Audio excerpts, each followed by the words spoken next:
Dans les marchés traditionnels coréens, les étals regorgent d'aliments sains et colorés.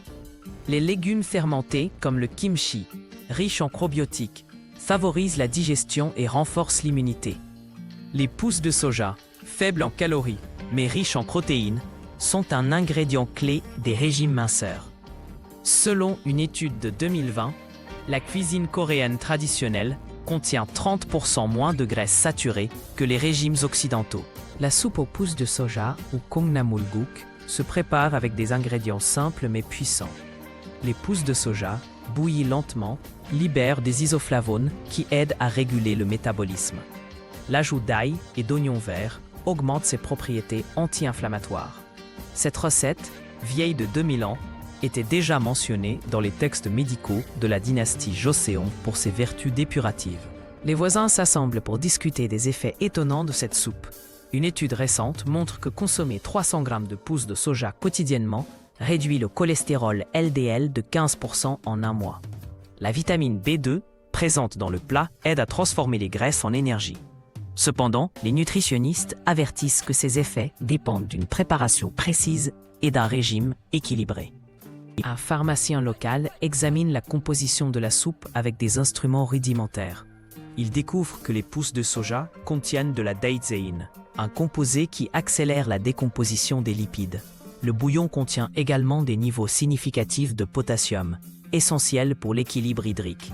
Ces découvertes expliquent pourquoi ce plat est traditionnellement consommé après des excès alimentaires.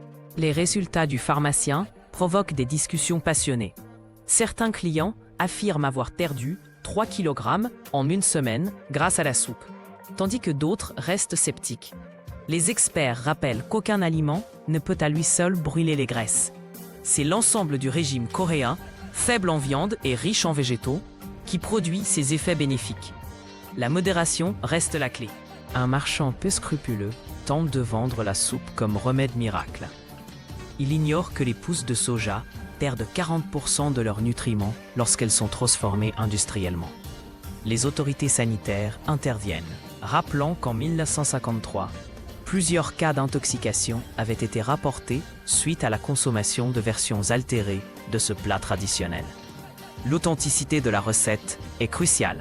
Un consommateur excessif souffre de carences nutritionnelles. La soupe, bien que saine, ne fournit pas tous les nutriments nécessaires. Les médecins constatent que sa consommation exclusive peut entraîner des déficiences en vitamine B12 et en fer. Ce cas rappelle que la médecine coréenne traditionnelle recommande toujours de combiner le kongnamulguk avec d'autres plats comme le kimchi ou le poisson fermenté pour un équilibre optimal. La cuisinière originale explique la préparation correcte. Les pousses de soja doivent être fraîches et bouillies à feu doux pendant exactement 20 minutes. L'ajout de ciboulettes et d'une pincée de poudre de piment rouge stimule le métabolisme sans irriter l'estomac.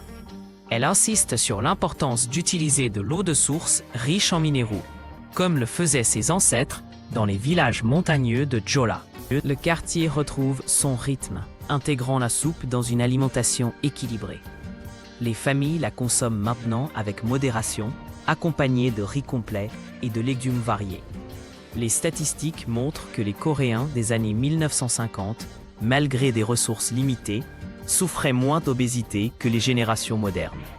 Preuve que leur régime traditionnel, incluant ce type de plat simple, était remarquablement sain. L'histoire se conclut sur une vérité essentielle. Aucun aliment seul ne peut remplacer une alimentation variée et un mode de vie actif.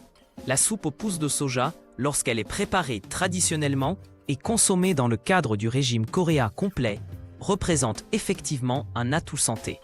Mais comme le dit le proverbe coréen, même le ginseng a ses contre-indications, la modération et l'équilibre restent les clés de la longévité.